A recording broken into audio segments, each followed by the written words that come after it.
Good evening, everyone. Thank you for joining us on this August evening. I would like to call this regular meeting of the Board of Education to order. The next regular Board of Education meeting is on Tuesday, September 12th at 7:30 p.m. in the Board of Education meeting room.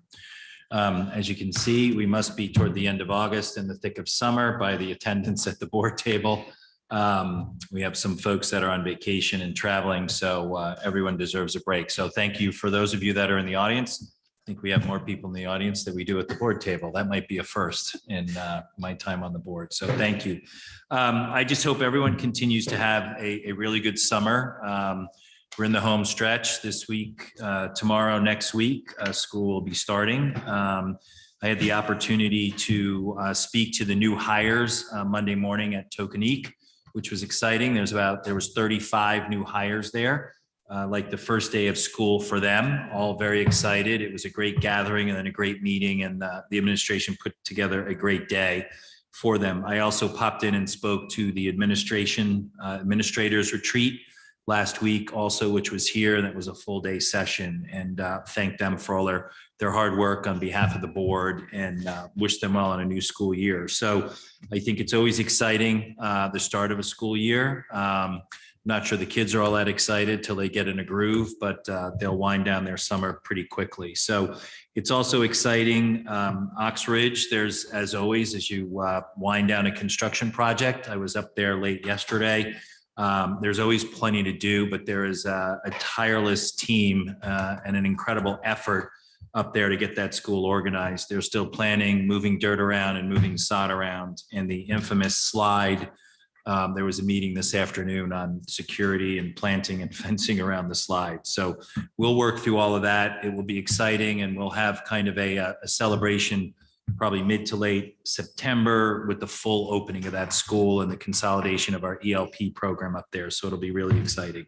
So again, thank you for continuing to come to board meetings and participate. I think it'll be an exciting school year ahead of us. With that, I will move it over to public comment. And anyone on Zoom, Michelle?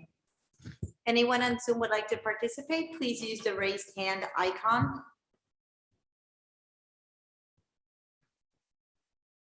There are no raised hands at this time. Thank you. Anyone from the audience, public comment at this time? Okay, thank you. If you want to amend the. Yes. Oh, Yeah, yeah, thank you, we can John. do that now, yeah. Go ahead, Sarah. May I make a motion to add the appointment of Maya Feldman as an assistant principal at the Oxford Elementary School? I will second that.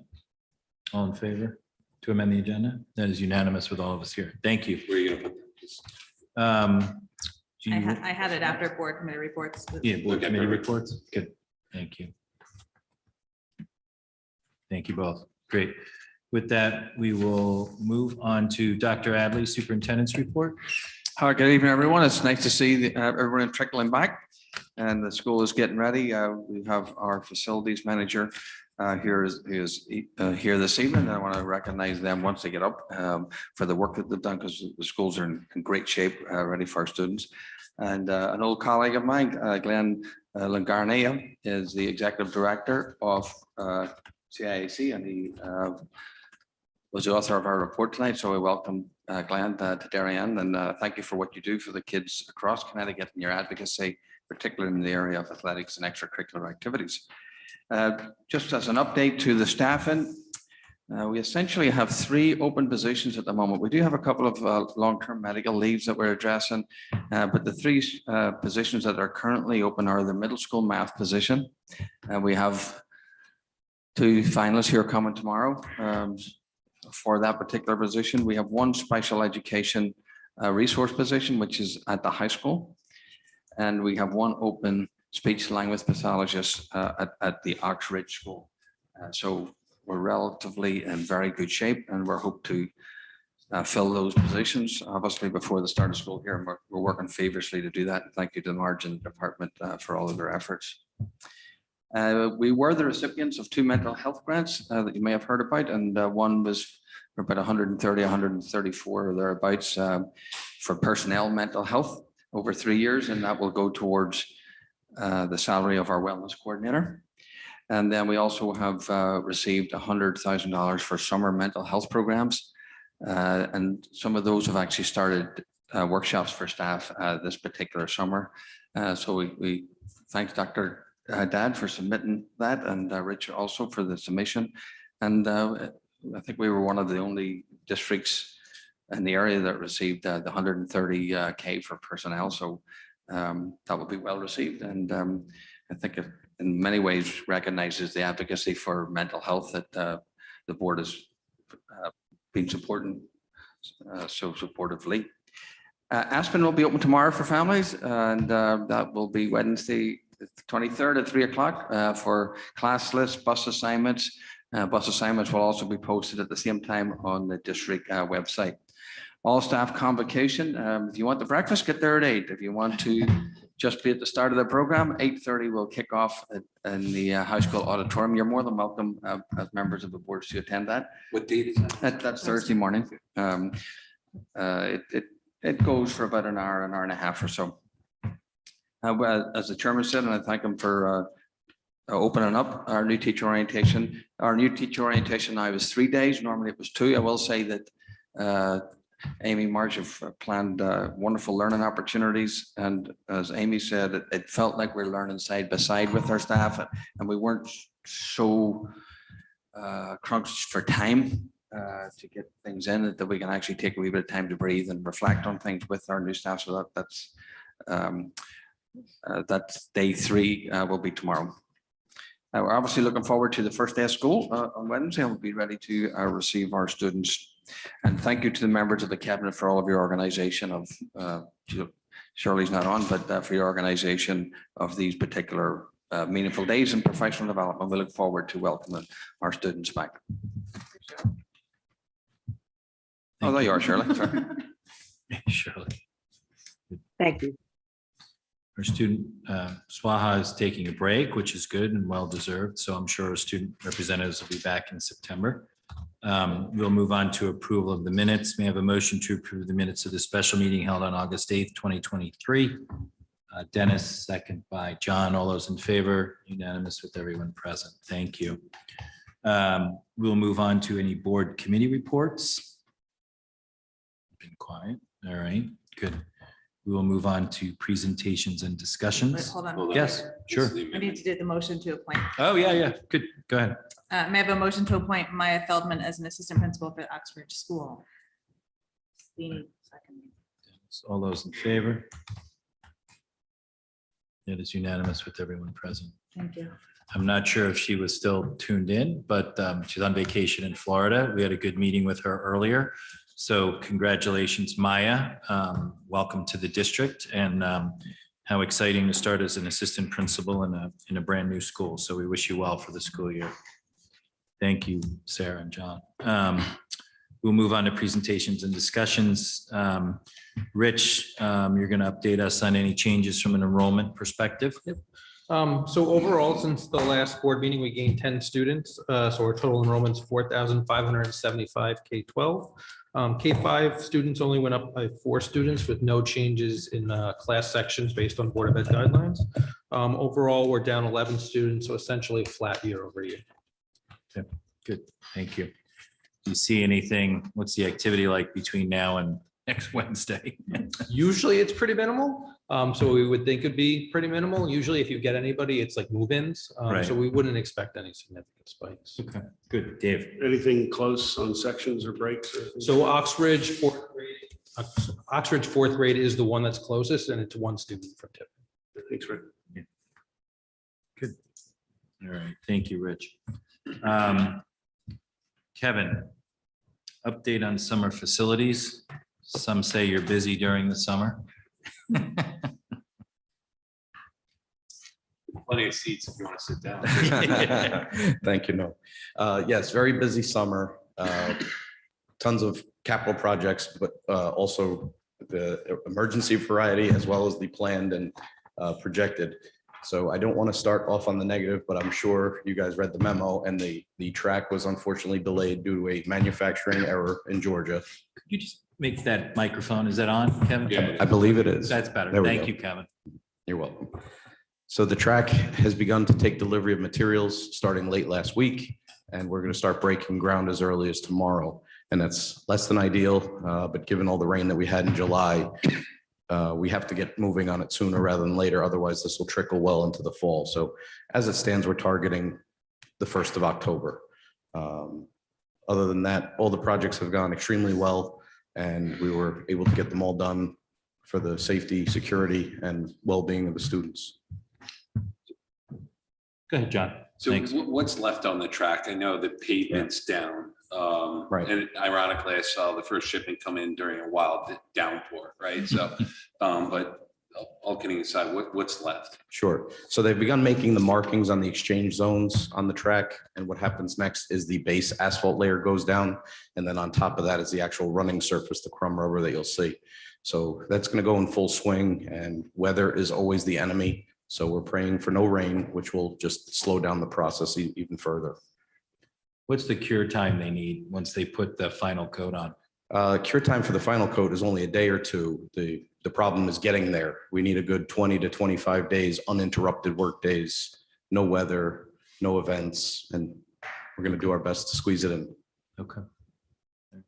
Do- Good. Yes, Sarah. Can you, Kevin and Alan, Kevin, first of all, thank you for all of your work over the summer. It's a lot in this few amount of months. Can you just talk to, so this, now that the track is not finished, it'll displace youth teams, town teams. Can you just talk to the communication that's happened amongst everybody so that, and let us know that everybody knows what they're doing and what the reaction has been? Sure thing. So between myself, Sheila in my office, Chris Manfredonia, we've had meetings with all of our stakeholders. We've had to reshuffle the schedule slightly.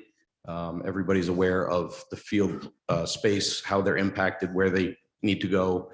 And we've done our best to have all those people work together and free up field space if they're able to share.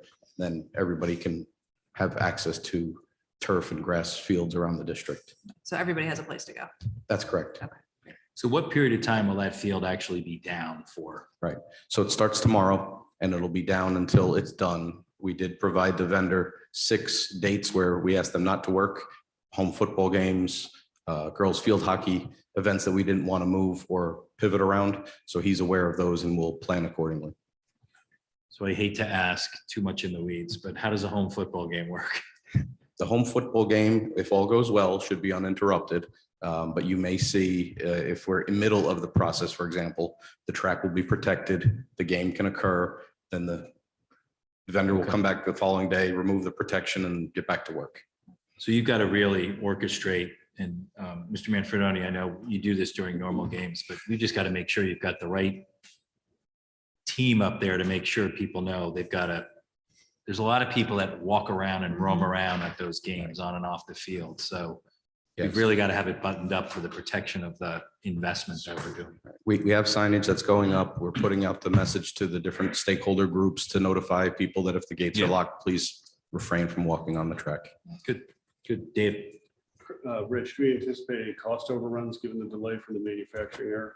Nope. So we have a contract for what was agreed upon, and so it's just a delay in timing. That's all. Thank you. On the flip side, what about more revenue? Because we're not constraining some groups. In terms of field rentals? Yeah. We might see a little bit. Part of the issue is they're gonna have to share a little bit more, so we might not gain as much as, one would hope. Okay. But nothing significant, either positive or negative. Does Thank this you. affect anything during the school hours? No, No. no, they'll be able to still be able to use a cross-country track part of it. Thank you. Good. Anything else on Kevin's report? Yes, On the Dennis. whole report or just that specific part of it? No, on the whole report. Oh, I guess my question is, you mentioned emergency repair. So what happened with our boilers and hot water heaters and all of that? Sure. We had a 4-inch copper line leaking at the high school, which we were able to schedule after summer school dismissed. But that was an all hands on deck where we had to turn the water off for just under a day. The repair was made and we're all set with that one. And then I just have a question on Middlesex. You found some problems with the brickwork. Correct. Is a solution been found yet? Or- So we have a temporary Band-Aid solution to make it safe for the students. That'll go up later this week. But when we come into budget, we'll have a long-term presentation plan to rebuild that chimney in its entirety. Thank you. So is that safety that you're talking about scaffolding? So the scaffolding is part of the long-term solution to rebuild the chimney. They have the lifts in place to safety net it and band it with steel for the short term. Okay, all right. Good. Thanks, John. I had the opportunity yesterday to go around all the schools with Kevin and with the staff members, and they're in great shape, inside, outside, really ready to open. I noticed the landscape work, just driving by in a number of schools that do look great. Plus the rain makes everything look a little greener this year. Is your sign back up at the high school, Rich? Sign will be in next week. All right, good. Thank you. Any other board questions? No. Kevin, just a thank you to you and thank your whole team on behalf of the board. Your work never stops, but you kick it into high gear over the course of the summer. And, you know, when folks come in from out of town, whether it's people that work on the master plan or all the architects and people we have, you know, with all the work we have going on, they do compliment us on the shape of our schools and the maintenance of our schools, the physical building and the plant around it. So thank you very much. I think it's an important aspect of our schools. It's about a $500 million piece of real estate. And so just thank you to you and your team. You're very Appreciate it. welcome. Thank you. All right. Yeah. Sure. Good.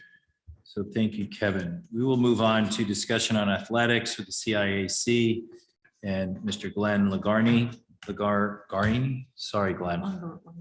Last names. Lugarini. You're right. Lugarini.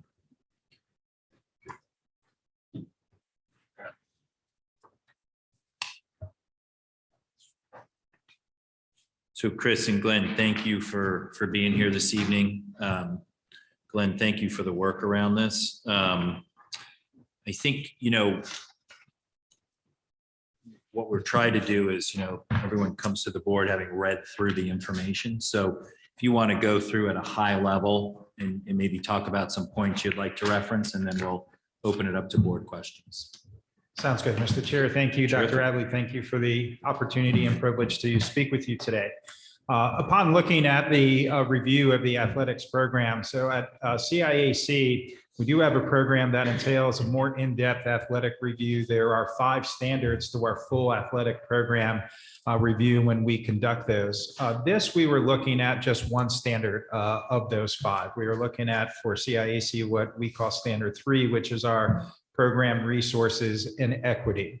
Within that standard, there's 9 indicators that we review, which include looking at it from a Title IX perspective, looking at equity, looking at the resources and facilities that we have for students, equipment, uniforms, and looking at opportunities for kids who are not involved in competitive athletics that exist for them, and also looking at opportunities for students in our special needs programs that give opportunities for those athletes as well. And then further, we dig into the funding and looking at not only what the district provides, but what is the relationship with booster clubs. So those 9 indicators is what forms the initial part of the report that was provided for you. After that initial report, just looking at some of the specific questions that from Darianne that was provided to us to be able to answer and be able to provide some feedback. And certainly we can talk more in detail of any item that you have. Certainly upon review, I have to tell you, Darianne has a very impressive program. We have seen this throughout the state. We've seen this, many years with the success of your programs. But also within what is shown to us and your student athletes and coaches and programs when they come to us, and events off the field as well. At CIAC, we have programs in sportsmanship and leadership academies that we run, beyond the competitions that we have. And Darianne is always very well represented with its student leaders in those programs, and really speaks to the high quality program that you have here in Darianne. Much of that, I think, does have to do with the incredible resources that you have. Your students have access to some of the best facilities. Your students have access to some of the best coaches that we see as well. So it's really a tribute to the detail that goes into the hiring of positions that you have here, what your kids are being provided in terms of coaching. Chris does an outstanding job through athletic administration. He's one of our most veteran ADs that we have in Connecticut, does an outstanding job from managing everything that goes into an athletic department as well. The access that you have, the equity that you have within your program, again, raises no red flags and is very consistent with what we see across the state. In any athletic program, you're going to have some sports that have some higher cost to it.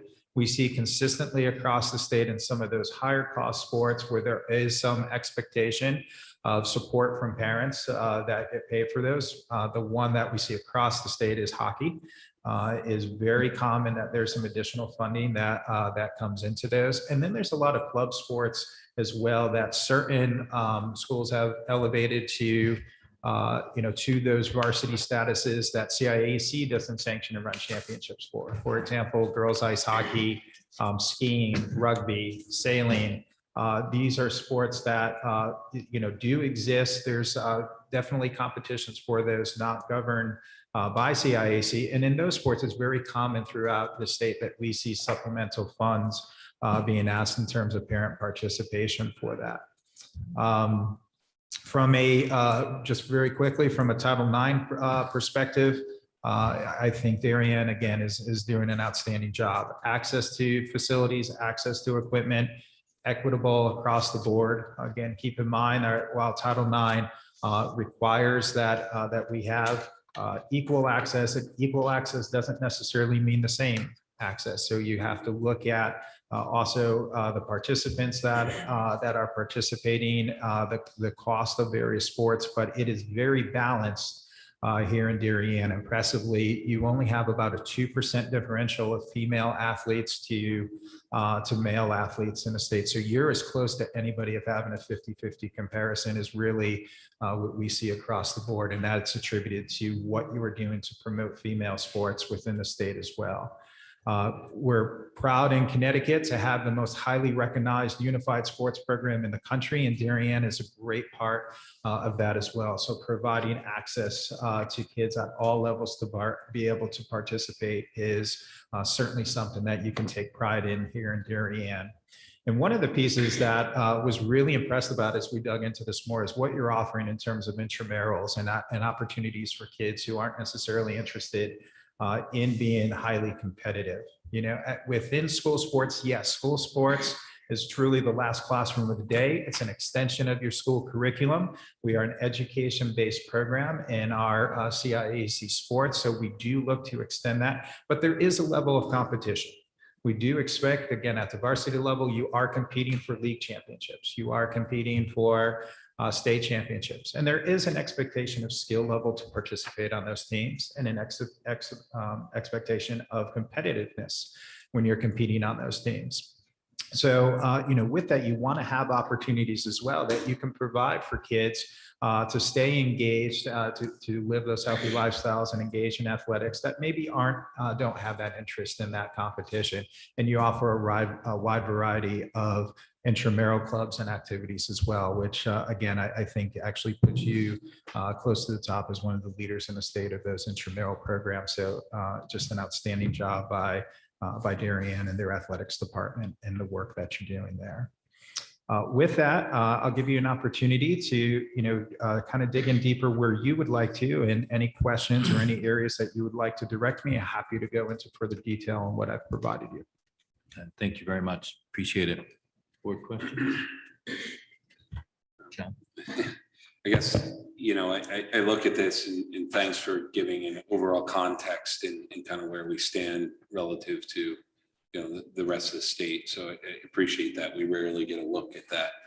I think my comments more directed inward about, some of the findings, and you highlighted the fact that off-site sports, hockey particularly, have subsidies from parents. So I guess what I would like to learn, going forward is the subsidy that the parents provide for a sport like hockey, or I think it's sailing, skiing. Swimming dive has no subsidy. It's an off-site sport. But those off-site sports, the relative parent contribution vis-a-vis the district, whether or not we line up. And I think, Rich gave us a little data around some of that. I guess that's number one. Then two, one of the areas that I want to focus on, I think I did the calculation, and the district provides over $1,000 per student from a budgetary or per athlete, I should say, from a budget standpoint. But there are also some parent voluntary contributions. But what I'm interested in exploring for the next budget process is, whether or not there should be some sort of participation fee. And I think your report finding, said in more than a majority of these districts, there is some sort of participation fee. So I'm not looking for you to answer those questions, but those are kind of the two areas that I'm focused in going forward. But I really appreciate some of the other questions that you addressed in terms of equity and how districts handle different sports. Add cut process, I'm sorry, the cut, no cut process, and that sort of thing. So I appreciate that. So it wasn't really a question to you, but it was raising, some of the issues I want to focus on going forward as we go into next budget season. Yeah. I can give you some feedback on that if you'd like. So, just hockey in particular across the state. So, I would be very confident in saying that we'd probably be a little bit over $1,000 per athlete would be, pretty common across the state when it comes to hockey. The only hockey program that I know that isn't charging that is West Haven, and they own their own rink. So when the rink is operated by the Board of Ed, it makes it a little bit easier. So oftentimes that's what we see. It's what's the cost in going to those facilities. So, if you're going off-site and you're using a YMCA or a local swim club or something for swimming, often those costs don't equate to the same of what it's going to cost for ice time at hockey. So, we do see some balancing out in those. In districts where you implement pay to participate, whatever those fees are going to be, inevitably the question comes up, is that going to reduce access, or is it going to reduce numbers? And when there were not opportunities that were put in place to accommodate those of financial need, it absolutely reduced numbers. And so, if you just have to be very clear that when you do that, that there are going to be opportunities for those who need that financial assistance, so that there is not going to be a reduction to any access for kids. But unfortunately, across the state, we have seen participation fees go in quite a bit, not just for athletics.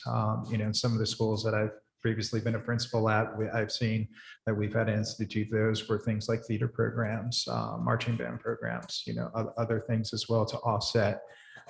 Whenever you can avoid that, those are the best scenarios for families and kids, but it is common for that to be, to take place. Sorry, I have one follow-up. Sure, John. So I think where we might be unique is the out-of-state competition.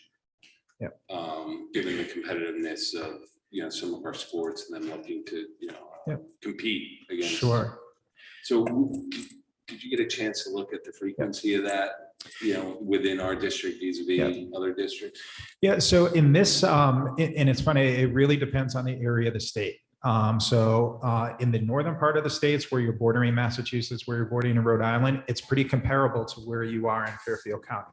So in Fairfield County, when you're going to play New York, New Jersey, Pennsylvania, it's fairly consistent. If you go to the northern parts and who's playing in Rhode Island, Massachusetts, fairly consistent. As you come closer to the center of the state, we don't see that travel as much. Where we see it in the center of the state is more of those big trips. So we might see a swim team who's going to Florida to train over winter break, or a baseball team or a softball team that goes to, for some reason, it's always Disney. They seem to go to the Wide World of Sports. Yeah, they hold in the Wide World of Sports down there. They hold a almost like a high school week down there where they have teams from around the country that come down and play. We see golf teams go to Myrtle Beach and, play. And in each of those scenarios where they're going, the responsibility really is lying on the programs to fundraise the money to go on those trips. So again, when we think about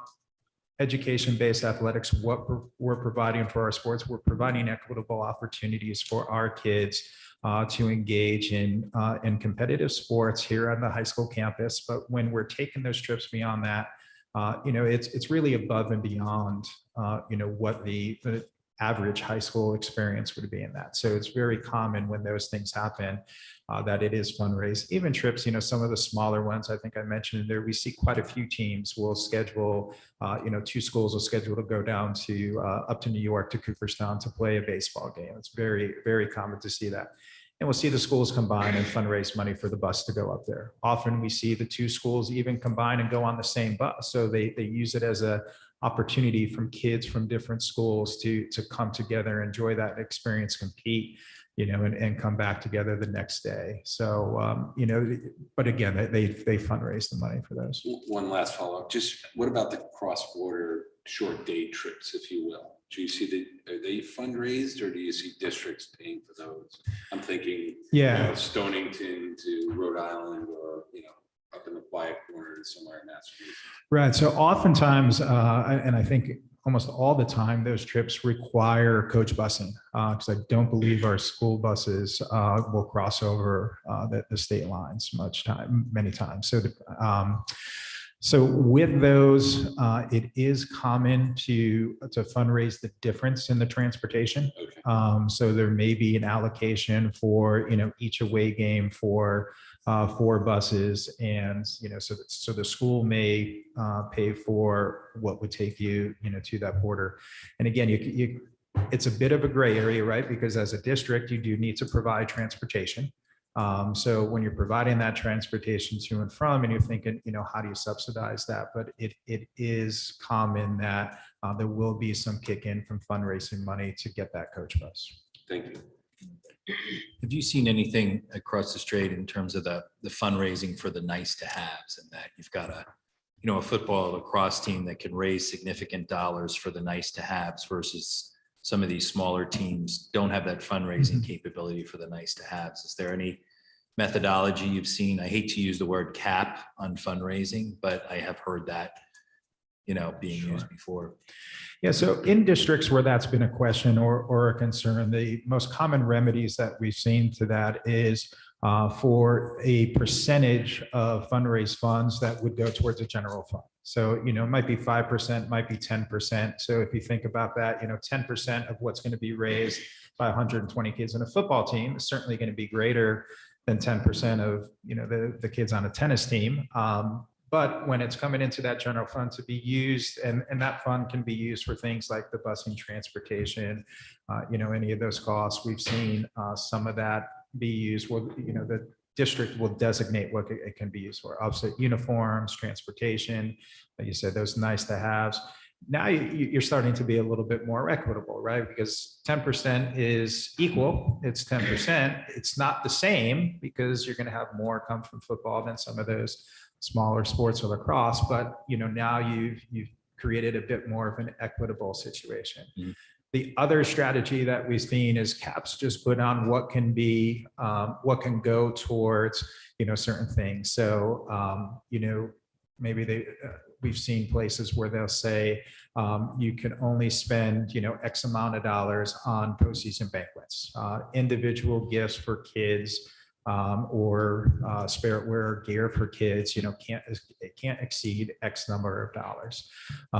That is another way that we've seen that issue be addressed across the state, and within those communities, it's worked for them to address those concerns. Thank you. I'm going to pick up on Mr. Seni's questions about the participation fees. Does SEAC have a best practice of whether it's per student, per family?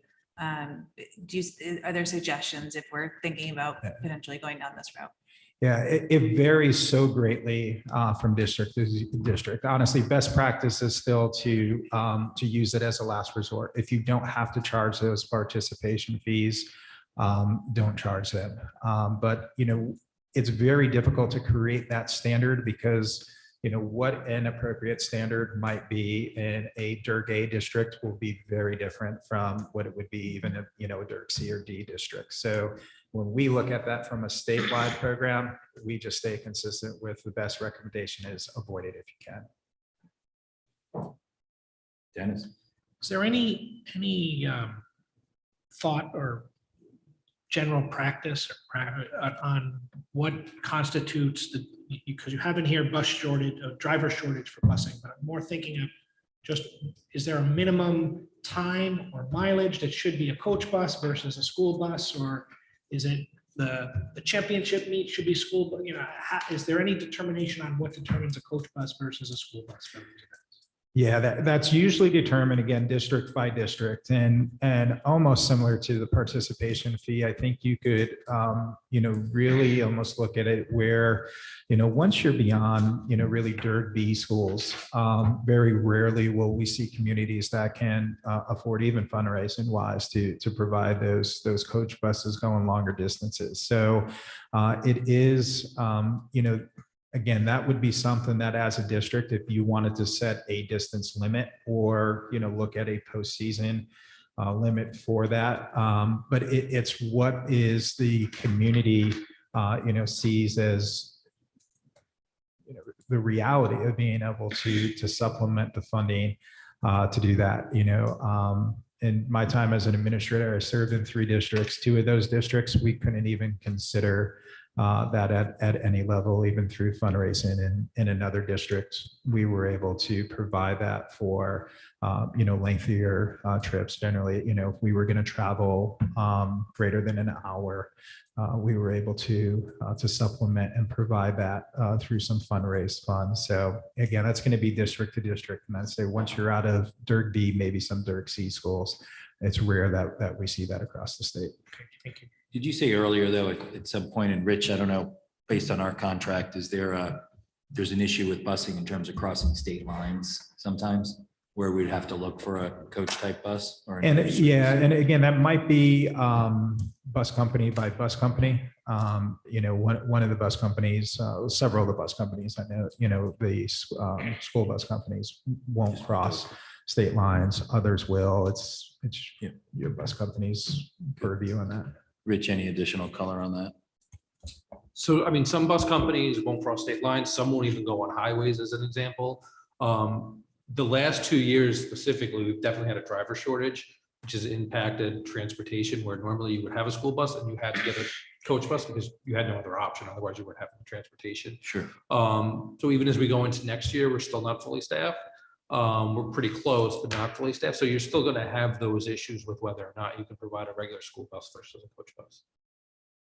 So if we need a coach bus just from a driver shortage and that's what's available, and that cost is absorbed by the district. Correct. Okay. And is there any difference on any of our neighbors that own their own buses? Do they just strictly use their own buses? Nobody in Fairfield County owns the larger school buses. There are a couple of districts further north, like Glastonbury, for example, that own, you know, the 72 passenger buses and run their own bus company.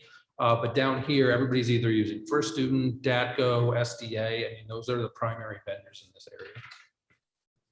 So they all go through a similar process, coach, no coach, depending on. Yep, and depending on where you are, I mean, we were very lucky, and I say in the last 2 years, I mean, normally, you know, 3, 4, 5 years ago, we'd have at least 4 large buses for the high school for sports after school. In the last 2 years, we'd be lucky if we get 2. Some districts like Newtown and Milford and Bethel, they don't have enough buses to actually get their kids to school, let alone athletics. So it really is a, you know, a location by location issue. Thank you, Rich. Yeah, no questions. I guess I would just comment. I know athletics has been coming up in my entire 5 years on the board. I think this is a terrific exercise. I really appreciate seeing all the information and data gathered in one place. And it was really nice to hear that after all the concern and consternation, we've actually been doing it pretty much right the whole time. So I'm glad we have this in front of us as a resource, and hopefully we can move forward to some other work. Thank you. Thanks, Dave. Sarah, Thank you. whatever your name is tonight. So I agree that this is a good start. I think we definitely have some tweaks that we could focus on. I'm wondering about, I know you said that you were impressed by our intramural offerings. Chris, can you speak a little bit about how many children actually take part in those at the high school? I know we've had that somewhere and I've been looking for it and I can't find it, but. Yeah, I mean, I think we have the most robust program offered at the middle school. There's lots of different offerings. We have lots of different students. I think the board has a packet of information where we have a number of kids who participate in sports there. It's not as robust at the high school and elementary school, but I think the middle schools where we see the most participation in those intramural programs at school. Do you see that there could be space for an intramural program? You know, we're talking about the cut, no cut, and kids not having a place to land after freshman year and that kind of stuff. Is there a need for that? Physical space or just, Not physical space is always tight, Yeah. as you know. I think a lot of kids look, what they would call intramural club. We have a lot of kids who are starting new clubs on an almost daily basis at the high school, and we've, have a process for starting clubs, that are more athletically driven. We work to find space for those kids to, be able to, express those athletic endeavors. So I think, I think we're always opening to new ideas and offerings and, happy to, entertain kids and what they want to, see that we as a school offer. I mean, again, when you do kind of the math, we're spending well over $1,000 per athlete.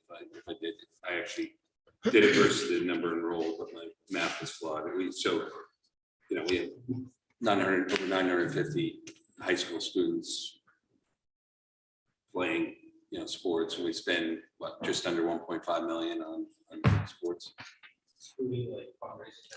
Yeah, so that, those are taxpayer dollars. So, it's a significant, dollar amount.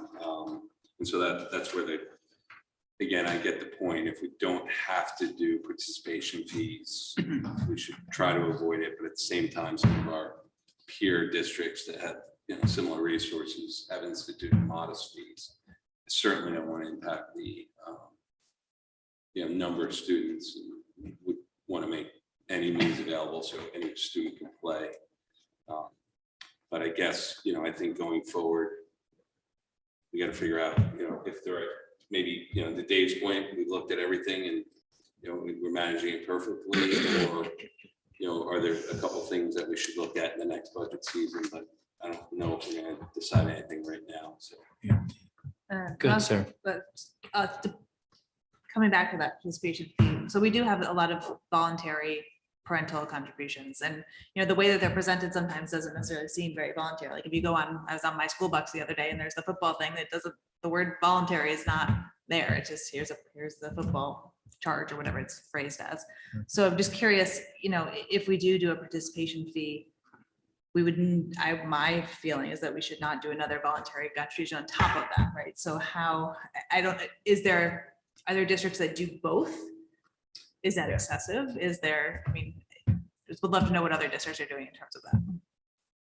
Definitely do both. I think every school district that I'm aware of who does charge a participation fee, they also fundraise within their sports as well. So, as you said, how that's designated in the process, that, terminology that's used there, may be different, but every district does some sort of fundraising where they can.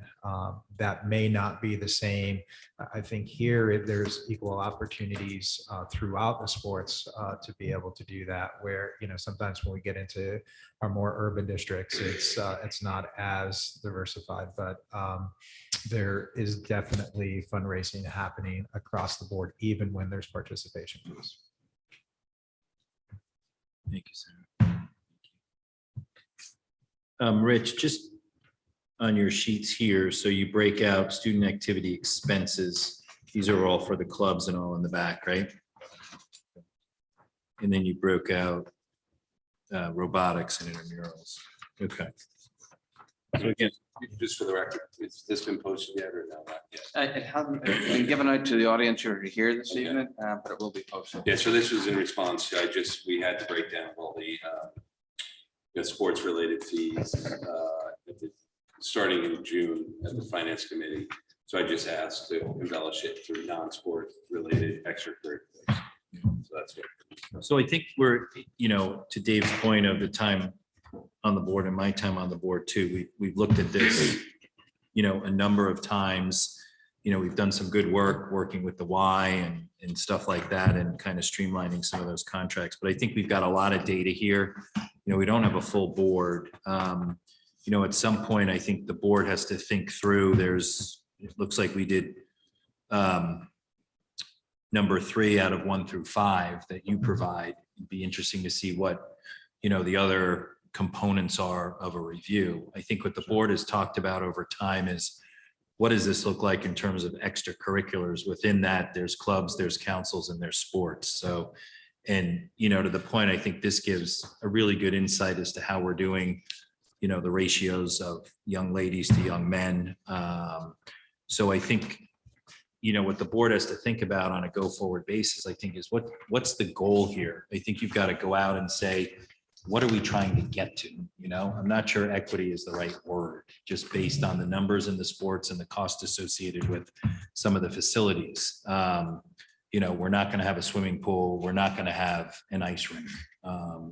So, those are known things. So then you have to get to the point of, what does it look like to make everyone feel like they're on the same page? Is it participation fees? Is it some look at how fundraising is done? But I think the takeaway for me is, we've got to really think through, what are we actually trying to get to here? I don't think we fully define that. No. And throwing the word equity around isn't the right word to use.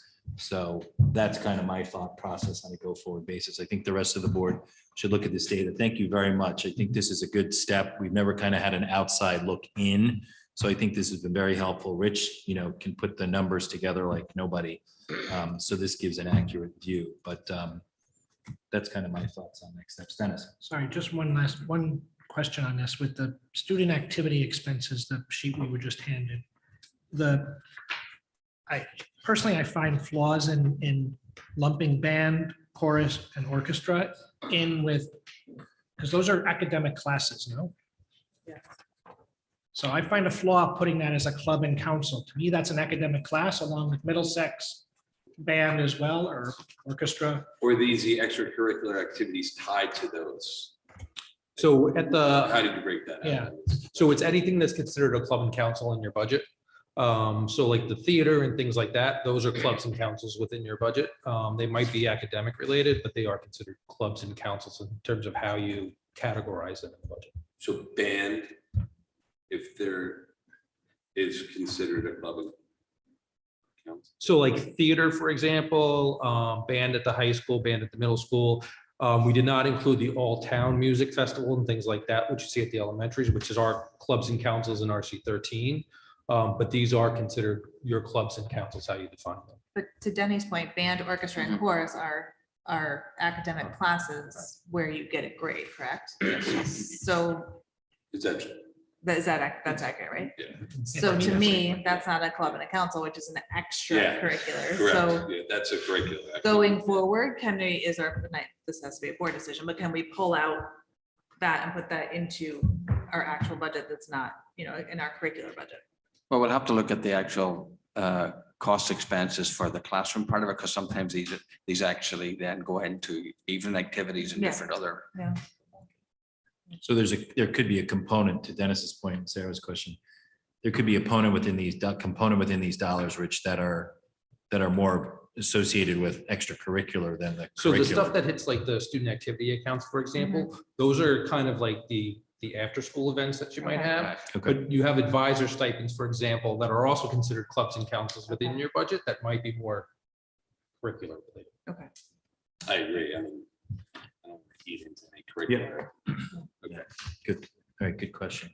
Thank you very much. Appreciate your time. Again, thank coming you. down here. And My pleasure. And Yeah, again, thank if you there's both. anything you'd like to dig deeper into, happy to come back and do that with you. And, just an FYI for you, you're probably about a couple months away. So the program that we use in evaluation is being adopted by the New England Association of Schools and Colleges. So we're working with them, and we anticipate, maybe by December, January, that NEASC will have a version of this that will be adopted and be not mandatory, but optional for schools when they go through accreditation. So there will be an accreditation body behind some of this work, within probably about 6 months. So will this count for our accreditation? This is exactly the work that you would have to do to compile the data for it. Yes. There's a lot of cutting and pasting. You got it. I do want to thank Glenn as executive director, because he was quick to just say yes to this project, take it on himself and not delegate to another staff member. And so I very much appreciate his time. Appreciate it. Thank you. It's kind of our first outside looking in, so I think it's been helpful. We've asked a lot of the questions that you answered. So, and as I said, the board has worked. My privilege. Thank you very much, Chris. Thank you. Appreciate it.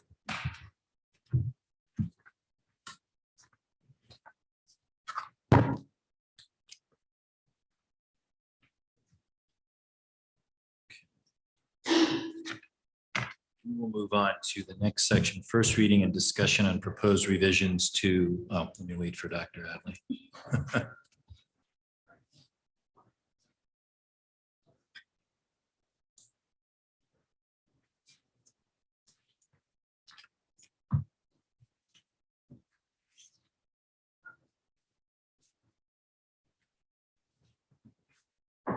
Good. First reading and discussion on proposed revisions to Board of Education Policy 6210, Program of Instruction, Curriculum, Textbooks, and Other Instructional Materials. So this comes to the board after kind of very good lengthy discussion at the curriculum committee meeting. Policy curriculum policy meeting. Sorry, I'm reading one thing and saying the other. So this is specific to 6210. Marge, do you want to kind of kick it off? I know you put together a good memo. I did want to clarify that if we adopt 6210 in whatever version, it would encompass 6610. So we would Right. need to repeal 6210 and 6610 with one of the new policies. Okay. So I think as we explained before, Shipman and Goodwin had vetted a policy about the selection of curriculum, adoption of curriculum for another district. So this is not their model policy. They don't have one, but instead of having them do the work all over again, the administration proposed that policy. Mr. Brown, I don't want to speak for you, so maybe you want to speak to your policy. No, I would actually speak to your memo to kick it off, Marge, and at the last sentence, I mean, you says the policy committee is seeking guidance from the Board of Education on this fundamental issue prior to the review.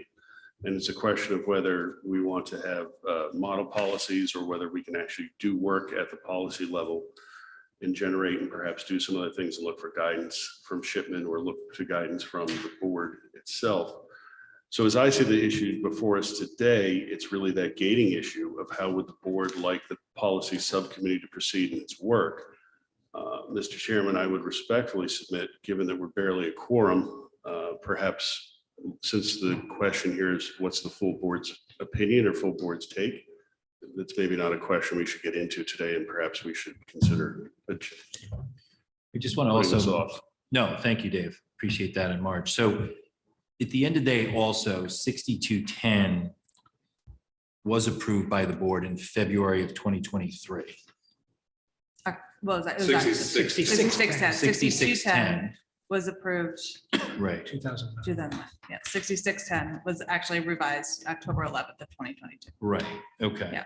And then through the policy committee, there was conversation about potential changes and updates to that, which is kind of the work that you went through. So Dave. the chair of our committee brought forth the idea of Right. adjusting that. Yeah. Wait, sorry. Yeah. Can we just back up and do a timeline? Yep. So December of 2022, we discussed reviewing policies related to curriculum. And it was, my understanding was curriculum review was kind of the focus because that was, we received a lot of input then. Correct. The curriculum committee went back. Policy committee. Oh, sorry, I'm never gonna get this right now. You started me. I know. Okay, so the policy committee went down that road. That was in October. So this 6610 was approved by the entire board in October of 2022, so less than a year ago. Correct. So you went down the road, and maybe Dave and Sarah, you can help me. You went down the road to look at policies also related to the curriculum review policy. Right. Which is a total, I don't want to confuse everybody, separate from these two policies. So right there now. was a request from the board to develop a policy about challenging curricular material. But that's not part of these two. Correct, Okay. correct. But within that policy, there's adjacent, David, you want to speak? Sure. So in 6610, the one that was recently adopted, it discusses the district curriculum leadership team. And so in contemplating, well, does that work really belong with the district curriculum leadership team, or perhaps should we pull that work away? That was going to implicate this policy, hence why the scope broadened from the original charge. Got it. Perfect. And that's very helpful. So, and it's a very short policy, the one that was Correct. approved. So then the policy committee went to administration to help obtain guidelines for maybe a revision of these two policies, 6610, 210, right? Because they almost run parallel or congruent. Yeah, and again, so looking at the policies, not, we can't just take a snapshot of one. There's going to be interplay amongst the various policies. Okay, so that's awesome background. And then for me, going through the process, so the idea of me to have a policy or to have a rule or to have a contract or to have something, draft that, write the whole thing, do the research, figure out how to write it, look at those issues, map it out. And then perhaps I have to go to outside counsel for a specific issue. I have a tax question, I have an ERISA question. That's what I do all day. So for me to sit down and write this from scratch, to pull sources, to look at resources, to pair statutes, and then want to go to a very simple question to outside counsel, because I'm not a subject matter expert in Connecticut education law, is there anything here that would be objectionable or abhorrent under current Connecticut statute? So that really on these questions was the focus question I had for Shipman Goodwin. Hey, I wrote this, think I stand behind it based on my understanding. Is there anything here that I really got wrong from a legal perspective that I should take out? Then I present it to the board and we could have a discussion. How about this one? How about that one? And for instance, the one policy we had taken with the district leadership review committee, I changed that where the superintendent became personally responsible for the goal of having not a committee responsible, but an individual to highlight the issue and to get to the question of the policy committee. Where do we think that proper role is and what's the level of accountability we want to have? So things are written strategically for that to focus on different approaches. And what we would like to do is be able to have the policy committee have that meeting, have that discussion, see which point of view we'd like to take. But where the roadblock came was the issue of, am I able to reach out to Shipman and Goodwin, which has been what the practice has been for other policy chairs have been able to reach out to Shipman and Goodwin. Somehow I wasn't. That's not true. With Ms. Ackman? That's not true. Okay, anyway, She ran the board at that time too. okay, fair enough. Okay. So anyway, so that seems to be the conundrum we're in.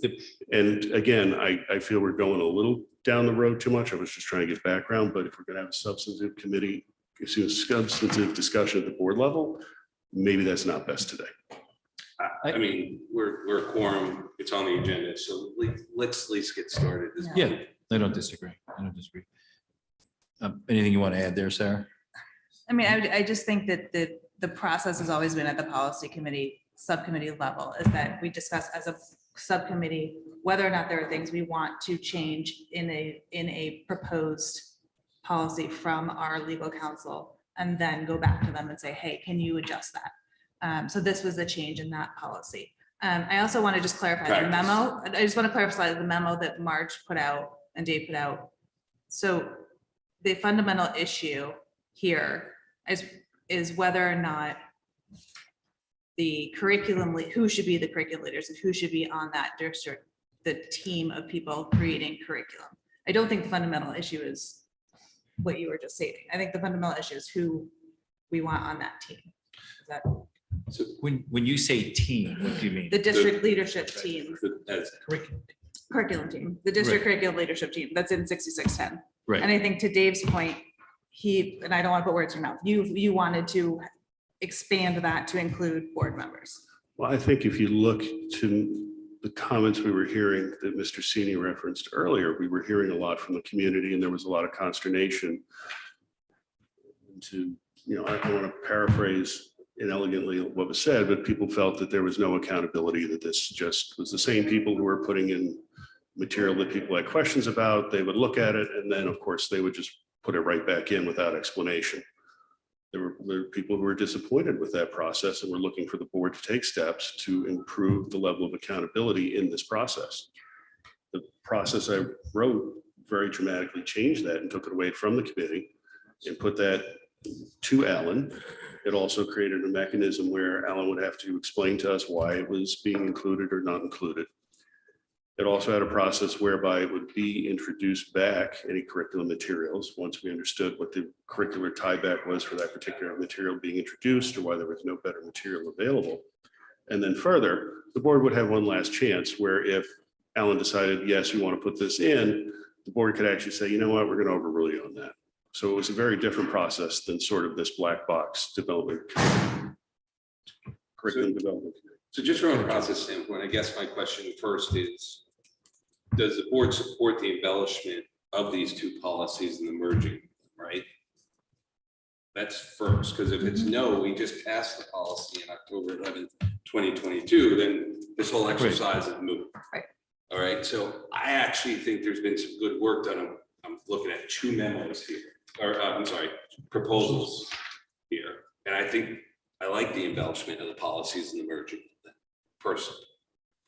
Okay, but that's just a start. And then there's differences between the two. But if we don't come to a consensus whether or not we have to change them, then this is a wasted exercise. In my opinion. Yeah, and I think, Marge, there's some benefit to pulling the two together. You and I discussed. Yes, and even though we didn't take action on 6210, Shipman and Goodwin had reviewed it and said we didn't need to take action on it, but that if we wanted to. So they've both been reviewed by council within the current year, within the last year, rather. So that- I go ahead, support John. sorry, No. but I support the exercise of actually embellishing these because again, the existing policy is one paragraph and it's, so I think that's the road we should continue to go down. Now, if we want to tonight compare the two, well, first I want to make sure everybody else agrees. I personally agree and I like the embellishment.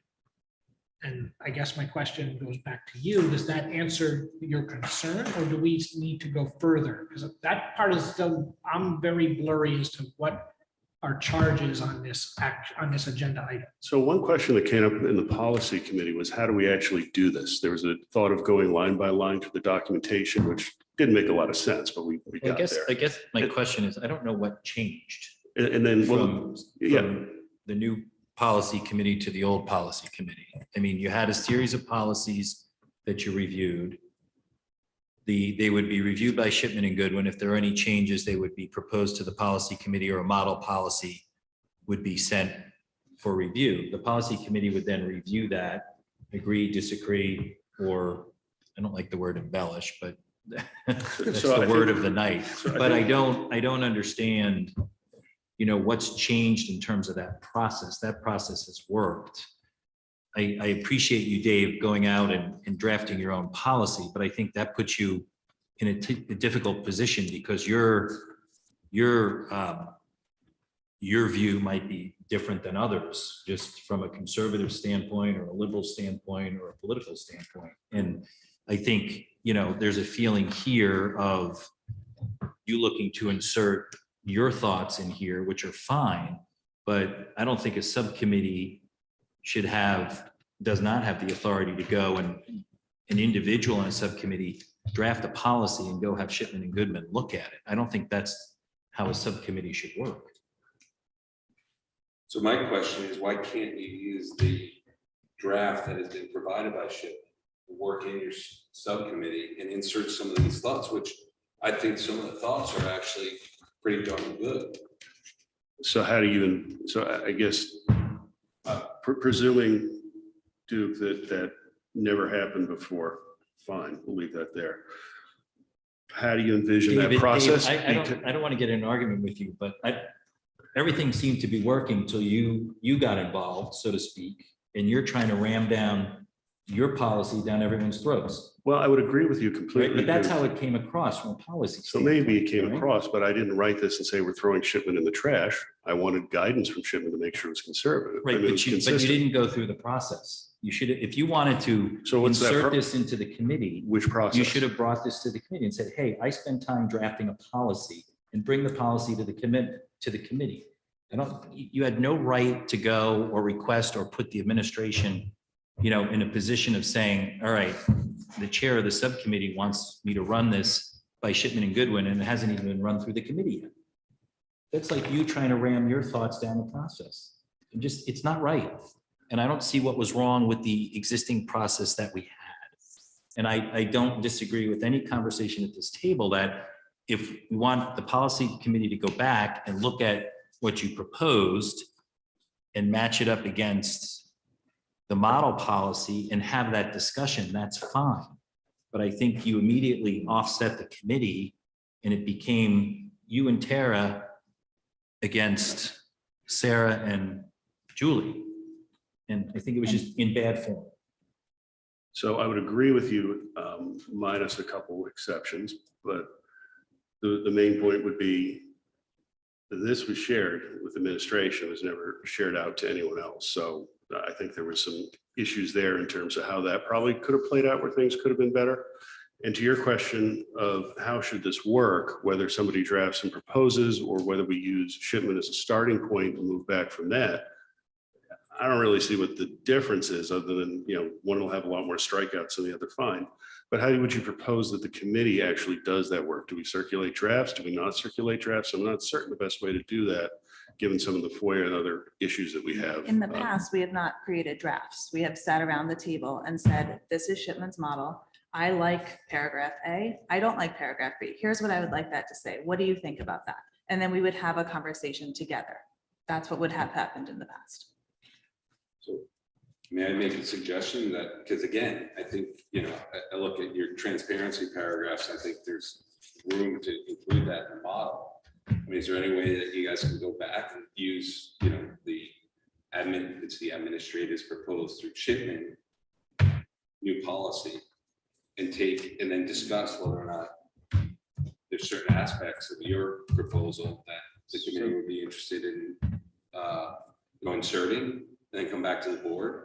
And even if the committee says no, the board's going to make the final determinations in that discussion, through its review process. I mean, I'm amenable to any process that everybody thinks would be productive. So we certainly don't have to go to one. This idea, though, that we can only act on Shipman, nobody can actually propose or do anything. I mean, what you're saying is contrary to that, which I think is fine. People should be able to propose and do other things, whether it's in response or whether it's on their own. It doesn't necessarily have to be in response to Shipman. Well, sure. Because I mean, transparency, as you point out, The wasn't biggest in issue with Shipman's. this, Dave, is this came to me via the administration and that the administration was asked to run this by Shipman and Goodwin, and it hadn't been run by the subcommittee. That's in its simplest form. So I think, I see it playing out is there might be certain aspects that won't pass the subcommittee because maybe it's going to be too, again, I don't mean to forecast or prejudice the process, but I think it's going to come back to the board, but you guys are going to have thoughtful discussions.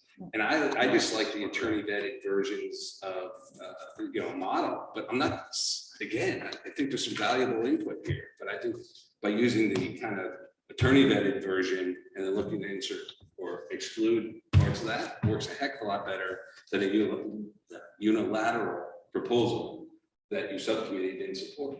so That's, to that point, good, all conversation, everything's on the table, but Sarah, are you in agreement? It's tough without two other members of the committee here, but my recommendation would be, I think, is just go back to the policy committee and you've got a draft proposal, you've got Shipman and Goodwin, work through those two policies and see what you come out with to bump up to the board. And I think, I don't want to forecast either, but I'm not saying that your version of 6210 is awful. Like there definitely are some great pieces in there. Then to both of your points about transparency, sure, we could certainly codify some of that. That makes sense to me. But the process of it, having a conversation among the subcommittee is important. So I'm fully support going back. All right, so this will making go, pieces. we'll go back to the subcommittee. Everyone has the draft. And then everyone has Shipman's model policy, and you'll work on putting that together. Does that make sense? Dr. Adley? So if I may, and certainly in respect to Mr. Brown, this is an occasion, whether it's a policy committee or a curriculum committee or some other committee, where it's in rare occasions, but occasionally there is an impasse between the committee and they cannot resolve something. This is one of those situations, and in fairness to Mr. Brownie, this is presented because it's an impasse with the one that is on the table at the minute.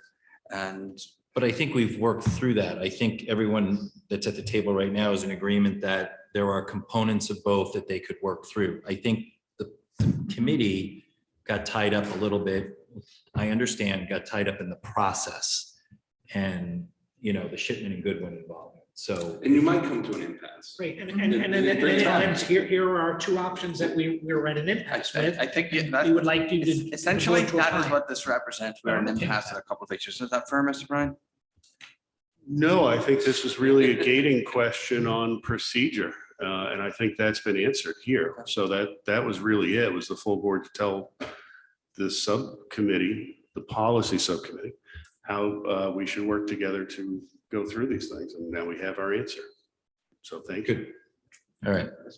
And I only because Dr. Adley and I watched the meeting multiple times, and my takeaway, which tell me if I'm wrong, it won't be the first time, was that the impasse was whether not only the procedure, but also whether the curriculum committee of the district would be the district leadership committee or a subcommittee of the Board of Ed. And at that point, the policy committee said it's 2-2. We need the board to tell us who they want the curriculum. That's my committee. understanding. If I were to forecast, we will come to the same impasse of some people want Board of Education people on the district committee, some don't. But that's only one section. That's only one So, section. So No, absolutely. you'll come to us. Will come to us and say, we need Right. help with And that then we have a full paragraph. board That, to that answer may, question. that's maybe the only impasse, and then we'll have And the the full board may be here to different have by the that time that conversation. comes back to us as well. Yeah, But there'll be okay, fair different enough. parts, maybe you agree. to. All right, So All right. one more shot. all right, good. I appreciate the least. conversation. All right. Mr. Chairman, sorry, I don't mean to be, can you just be very clear as to what you want that subcommittee to do? The subcommittee is going to go back with the model Shipman policy, with Mr. Brown's draft of the policy, and they're going to work through what the ultimate policy should look like from those policies or anything else that anyone on the committee wants to add. Come back with one draft for us. All right? Thank you. Marge, anything on the personnel report? Good. Michelle, we'll go back to public comment. Good evening. Would anyone in person like to participate? You have, please state your name and address. You'll have up to 3 minutes. Joanna Walsh, 17 Pleasant Street. Just going back to the athletic report, I think a lot of people were looking forward to the report because we were hoping that it would more resemble the report that came out about the DAEG. And this report didn't discuss or enter into anything about like other stakeholders, no parents, no kids, no coaches. And so it's hard to talk about equity and what you want to do about these things if you don't have everybody's perspective of what's actually going on. So I would just ask if you could somehow work that in next time. Could I ask for a clarification? You said DAAG. I'm sorry. DAE, the Gifted and Talented report from like 2021 that, But no, that wasn't, I hear you, Joanna, that wasn't necessarily a goal of this report. I think that's why I said the board's got to go back and make a decision on what their goal is that they're trying to get to. And if I'm correct, you want all the stakeholders to make sure they have participation and feedback in. the well, just a process. report on what they think and feel, how they're treated, whether that's, based on, it would just be based on their perceptions. But I feel that the board communicated to the community that this would be a report that was much more in-depth than what was delivered, not just from I can read the Anybody can read the handbook. We I think hear we- Mr. Manfredonia yeah. talk all the time. To me, the way the conversation went, I think, is, I appreciate the questions, but I think Alan, again, broad conversation. I think Alan thought a good first step was going down this path with the CICA. So, but your comments are noted. Thank you. Anyone else? Anyone else in person? If anyone online would like to participate, please use the raised hand icon. All right. No raised hand at this We have time. a motion to adjourn. Mr. Maroney, second by Sarah. All those in favor?